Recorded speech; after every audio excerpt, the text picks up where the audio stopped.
Hello guys, good evening. मैं Vipin sir आप लोगों का एक बार फिर से अपने इस स्मार्ट स्टडी यूट्यूब चैनल पर स्वागत करता हूं। दोस्तों, आपको पता है कि आपका जो बोर्ड एग्ज़ाम स्कीम थी, ठीक है, यूपी बोर्ड के स्टूडेंट्स के लिए बात करें तो उनकी जो परीक्षा डेट थी वो आ गई है। ठीक है, आपको पता है कि पिछले टाइम में कुछ समय के लिए पोस्टपोन कर दिया गया था, जिसकी वजह से बहुत सारे बच्चे हतोत्साहित हुए थे। उनकी तैयारी में थोड़ा सा रुकावट या बाधा पड़ गई थी। उनको ये टेंशन हो गया था पेपर कब होगा, कैसे होगा, होगा कि नहीं होगा। हालांकि हमने एक वीडियो दिया था और उसमें बताया था कि आप बिल्कुल भी दिमाग से निकाल दीजिए कि पेपर नहीं होगा। जल्दी ही नई स्कीम आपको देखने को मिलेगी और ये दिमाग से निकाल दीजिए कि जैसे कुछ बच्चे कह रहे थे कि पेपर जो है प्रमोट कर दिया जाएगा, ऐसा कुछ होने वाला नहीं है।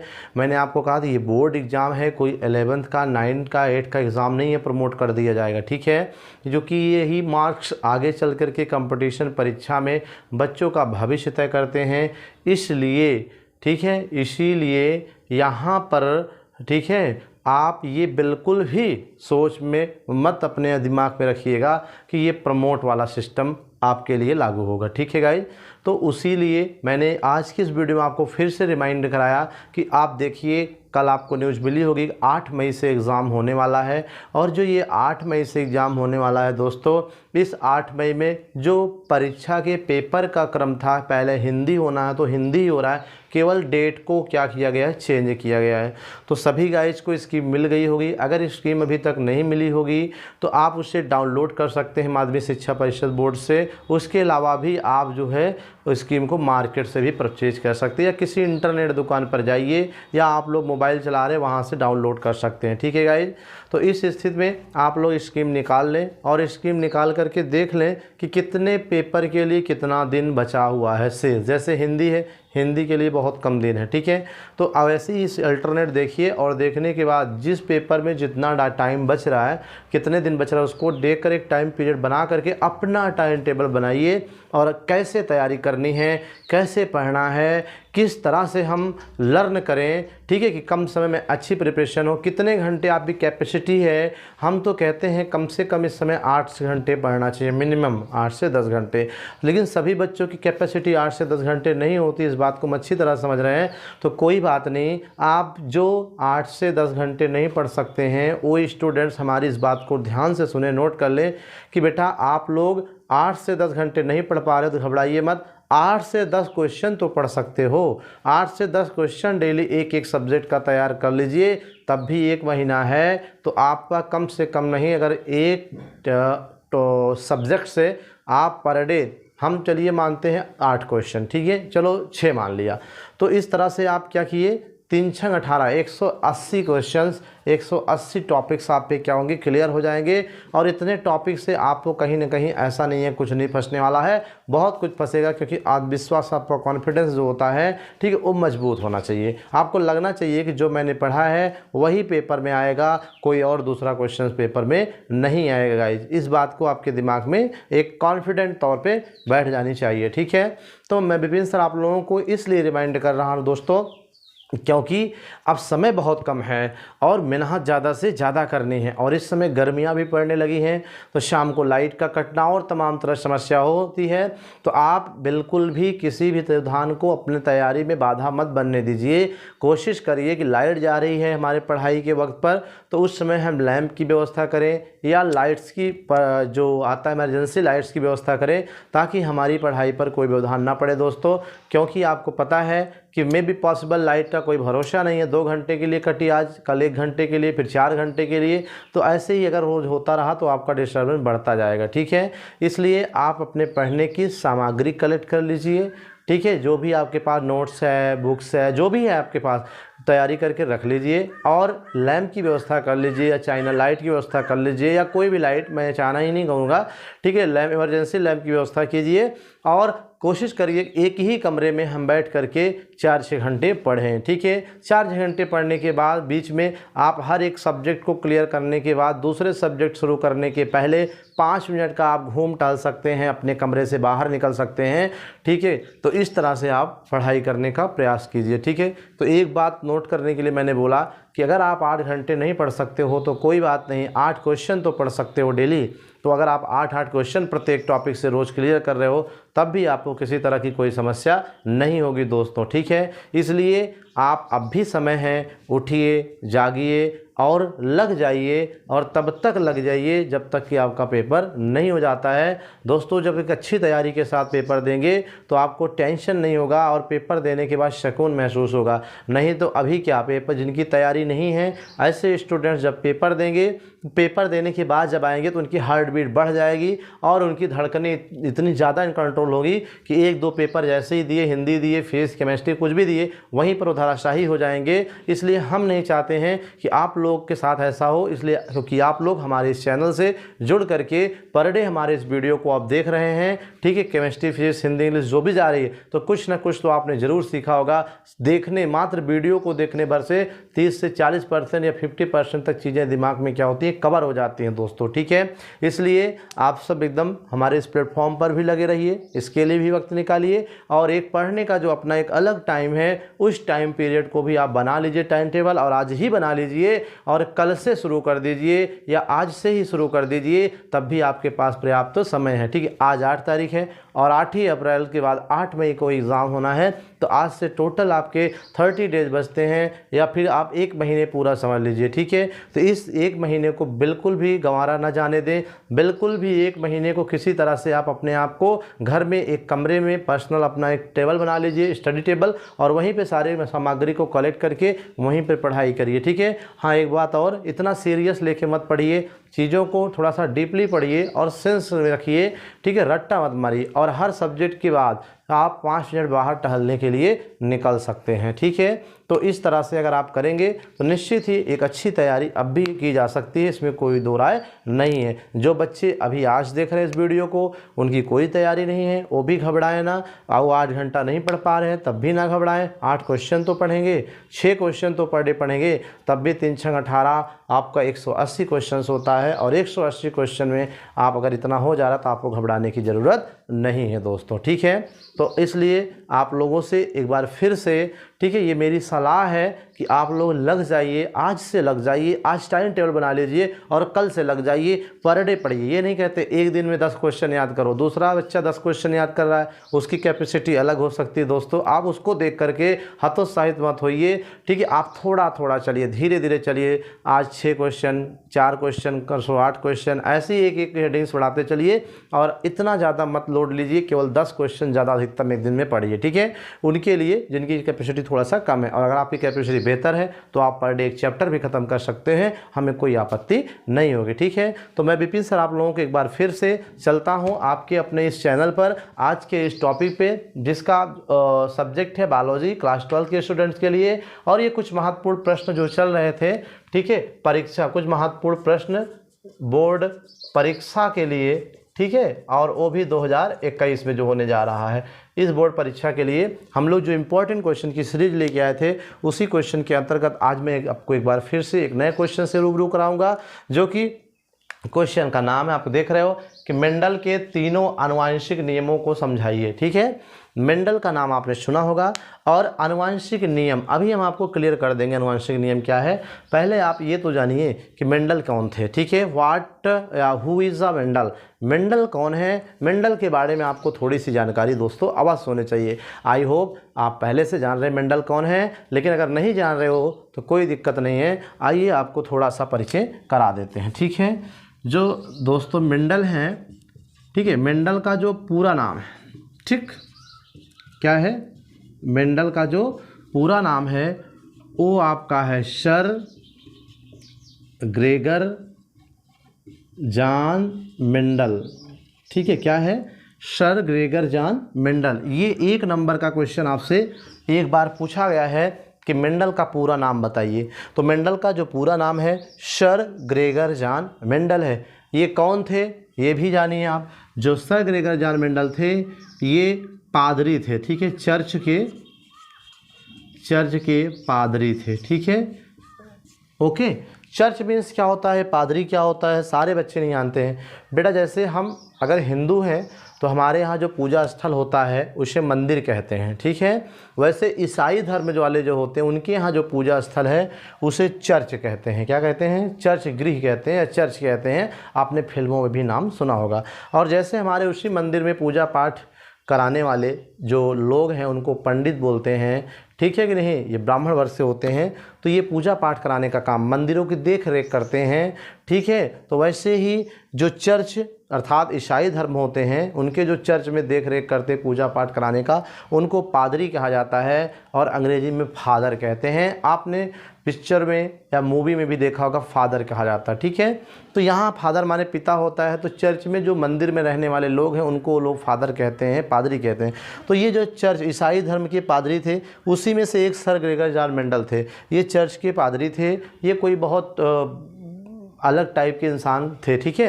इन्होंने, ये ज़रूर चर्च के पादरी थे, लेकिन फिर भी इन्होंने अपना जो ध्यान है वो कुछ एक्सपेरिमेंट पे लगाया। और इन्होंने क्या किया कि इस बात का अध्ययन किया कि जैसे लोग कहते हैं ना, आम का पेड़ है तो आम का ही फल लगेगा, जामुन का नहीं लगेगा। नीम का फल है तो नीम का ही फल लगेगा, आंवले का नहीं लगेगा। और अगर आंवला का फल है तो उसमें आंवला लगेगा, कटहल नहीं लगता है। ऐसा क्यों? ठीक है। या घोड़ा है तो घोड़े का बच्चा घोड़ा होता है, गधे का बच्चा गधा होता है, शेर का बच्चा शेरी क्यों होता है, शियार क्यों नहीं हो जाता है, बिल्ली का बच्चा बिल्ली घोड़ा क्यों नहीं हो जाता है। इस तरह की बातों को जानने के लिए इन्होंने क्या किया, या क्यों एक गोरे जो माँ बाप है, पेरेंट्स हैं, उनकी संतान भी उन्हीं की तरह गोरी होती है, या एक टेढ़े नाक वाले पेरेंट्स की संतानें भी, उनकी भी नाक में ये क्या हो, टेढ़ापन आ जाता है।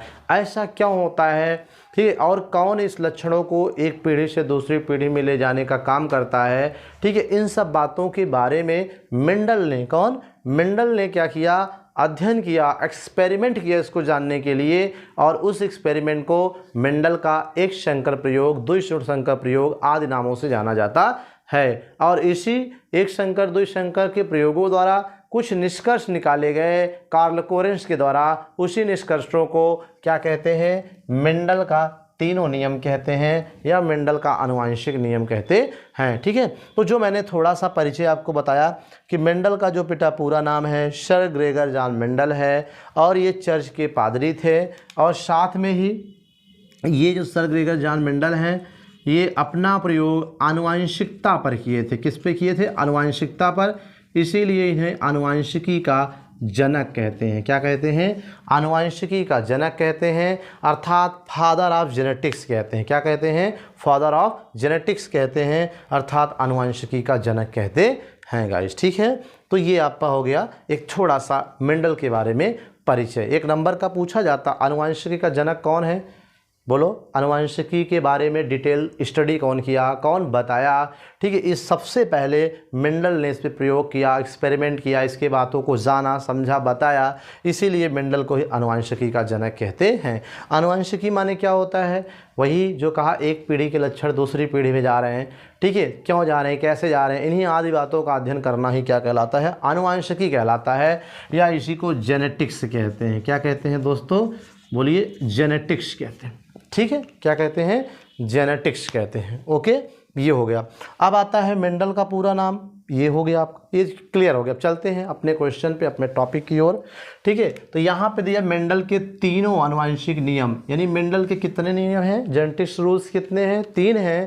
पहला आपका क्या है, ये मैंने दिया है कि मेंडल ने अपनी आनुवंशिकता पर प्रयोग, ठीक है, मटर प्रयोग जो है मटर के पौधे पर, ये 1 नंबर का क्वेश्चन पूछ लेगा कि मेंडल ने अपना प्रयोग किस पौधे पर किया, भाई गुलाब पर किया, जामुन पर किया, नीम पर किया, किस पर किया।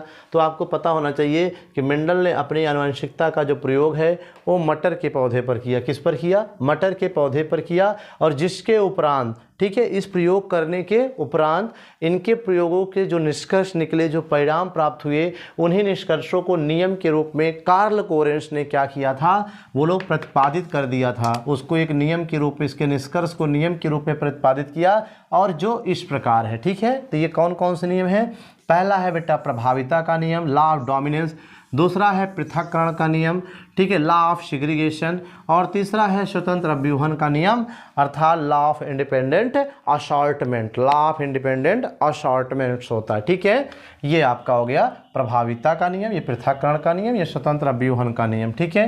तो ये जो पहला आपका है प्रभाविता का नियम, ये क्या होता है, ठीक है, और ये किस नियम से निकला है, तो मैं आपको बता देना चाहता हूँ, ठीक है। नियम देखिए किसी जीव में प्रत्येक लक्षण के विपरीत या तुलनात्मक रूपों के कारक, कारक का सेंस यहाँ जीन से है, कह रहा है कोई जीव हो उसमें जो प्रत्येक लक्षण है, जैसे आँख की बनावट, नाक की बनावट, कान की बनावट, जैसे कोई पौधा है, फूलों का रंग, लंबाई, पत्तियों की डिजाइन, ये जो प्रत्येक लक्षण है इनको नियंत्रित करने वाला जो कारक है अर्थात जीन, उसी की बात कर रहा है कि किसी जीव के प्रत्येक लक्षण विपरीत या तुलनात्मक कारक, ठीक है, या भिन्न कारक, ठीक है, एक दूसरे से भिन्न भिन्न होते हैं, ठीक है, और किसी एक लक्षण के लिए, ठीक है, किसी एक लक्षण के लिए शुद्ध नस्ली जीव में इस लक्षण के दोनों ही कारक एक समान होते हैं, जिसमें एक लक्षण प्रभावी होता है और दूसरा लक्षण क्या होता है, अप्रभावी होता है, ठीक है।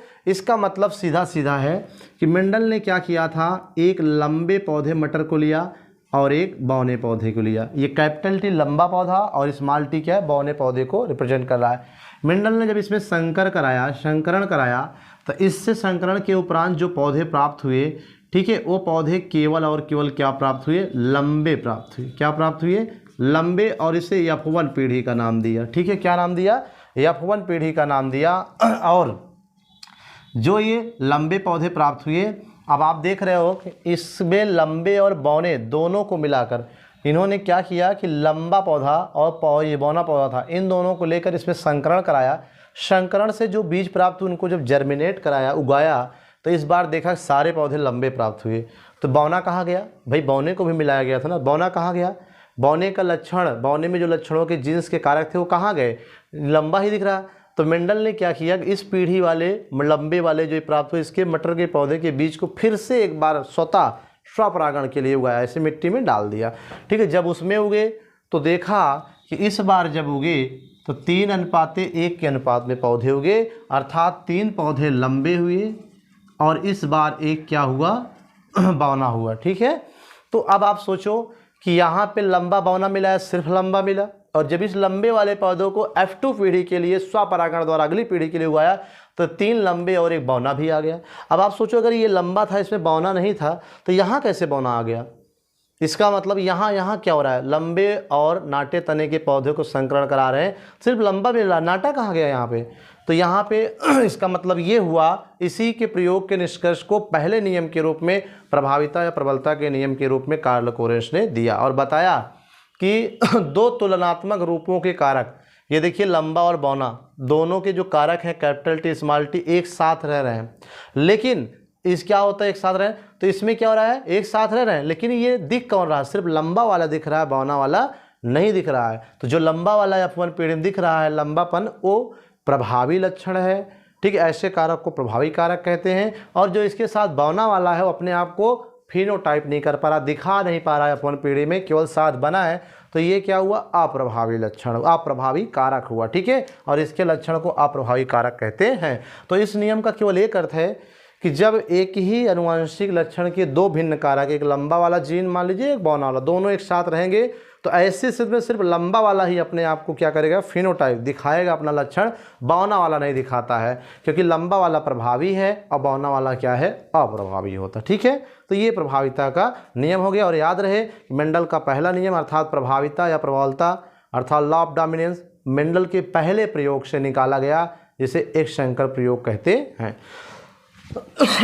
दूसरा आपका है पृथक्करण का नियम, क्या है, लॉ ऑफ सेग्रीगेशन बोलते हैं इसे, क्या बोलते हैं, लॉ ऑफ सेग्रीगेशन बोलते हैं, ठीक है। तो मेंडल का जो दूसरा नियम ये है, ये भी ठीक है, यहाँ पर F2 पीढ़ी पहले प्रयोग से, जो मेंडल का पहला प्रयोग था लंबे और बौने तने के बीच, इस प्रयोग को पहला प्रयोग कहते हैं। और इसमें 2 नियम निकले, एक पहला निकला प्रभाविता अप्रभाविता का नियम F1 पीढ़ी से, और जब F1 पीढ़ी को उगाया, ठीक है, F1 माने सारे लंबे, और जब F2 के लिए उगाया उसे अगेन, तो इस बार लंबा भी मिला और बौना भी मिला, लेकिन 3:1 मिला, 3 लंबा 1 बौना। इसका मतलब क्या हुआ कि जो अप्रभावी कारक था मैं यहाँ लिख दे रहा हूँ कि लंबा जो कैपिटल है ये प्रभावी में आता है और जो बौना वाला है स्मॉल टी ये अप्रभावी में आता है। ठीक है, तो जो लंबा टी प्रभावी था, जो बौना टी अप्रभावी है, दोनों F1 पीढ़ी में देख रहे हो साथ रह रहे हैं, लेकिन दोनों साथ रह रहे हैं लेकिन दिख कौन रहा है, सिर्फ लंबा दिख रहा है,